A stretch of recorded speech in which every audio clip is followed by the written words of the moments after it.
ตอนเช้ามื้อนี้ผู้ค้าปลาทองคำพาชมได้มาสวนมันได้มื้อนี้มาคอยเบิ่งสวนมันปลูกไว้บริเวณโคกปากกุ้งบ้านโคกสาดตำบลนาตาลมื้อนี้มาจากผู้ใดมาจากตลาดนัดบ้านตะโงยผู้ใดไปซื้อของอยู่ตลาดนัดบ้านตะโงยแล้วก็พายทำนางน้อยอยู่พุ่นในมื้อนี้คนก็หลายได้ไปตลาดนัดบ้านตะโงยมื้อนี้ผู้ค้าก็มาคอยให้ข้อสวนคือเก่าได้มาเบิ่งมาแยงว่ามันเป็นอันใดสวนนี่มันเหี่ยวหรือบ่เหี่ยวคำมันเหี่ยวเสียเครื่องดูดน้ำมาดูดน้ำหดเพิ่นได้แต่เบิ่งแล้วคือสิบ่เหี่ยวเบิ่งสถานการณ์แล้วคือสิบ่เหี่ยวได้สวนมัน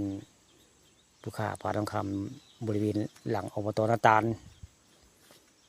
หรือว่าปากกุ้งแล้วนี่โคกปากกุ้งบ้านโคกสาดตำบลนาตาลนะแต่ละมือก็ต้องมาคอยเบิ่งสวนมันผู้ค้าได้มาเบิ่งสวนมาเบิ่งเถียงผู้แง่ผู้เล่นเขาป่าอะไรแง่ก็มีได้แง่ตัวบ้าใหญ่กินเล่นไปแง่นี่กับผู้ค้าอันเอามาปล่อยได้เห็นเพิ่นเอามาปล่อยได้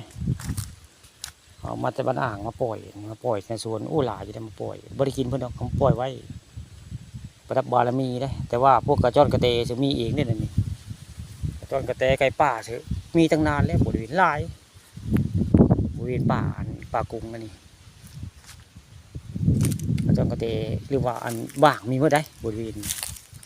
ไก่ป่าหลายกระหมู่เพิ่นเพิ่งแล้วกับต้นไม้กันยังชุ่มชื้นอยู่ได้มื้อนี้แดดแห้งมื้อนี้อยู่บ้านโคกสาดตำบลนาตาลมื้อนี้แดดแห้งแดดหลายได้ฮอดก็ฮอดมื้อนี้ผู้ค้ามาแต่ผู้ใดมาแต่ตลาดเตางอยอยู่เนาะมักสิดานี่ก็ใหญ่เติบไปได้มักสิดาอันถอนยอดแล้วเป็นหมากอันนี้นี่เพิ่นใหญ่แห้งได้มักสิดานี่ไปอยากให้มักสิดาเป็นก็เด็ดยอดไว้เด้อผู้ค้านะประสบการณ์ได้แล้วนี่ได้ความรู้จากผู้อื่นดอกเจ้าว่ามาผู้ค้าเคยตามนี่แล้วเพิ่นก็เป็นมากอันนี้ได้มักสิดามักสิดาบ่เป็นมากต้องเด็ดยอดเพิ่นได้เด็ดยอดแล้วเพิ่นก็สิเป็นมากผู้ค้าสิมาคอยจะคุมมือได้มาคอยสวนนี่มาเบิ่งมาแยงสวนมันผู้ค้าปลาทองคำมันหญ้าหกหญ้าลายก็จะได้จ้างคนมาซับหญ้าบริเวณนี้แต่ว่าเบิ่งแล้วยังบ่มีหญ้าอันนี้เบิ่งแล้วก็มีแต่ต้นไม้เจริญอยู่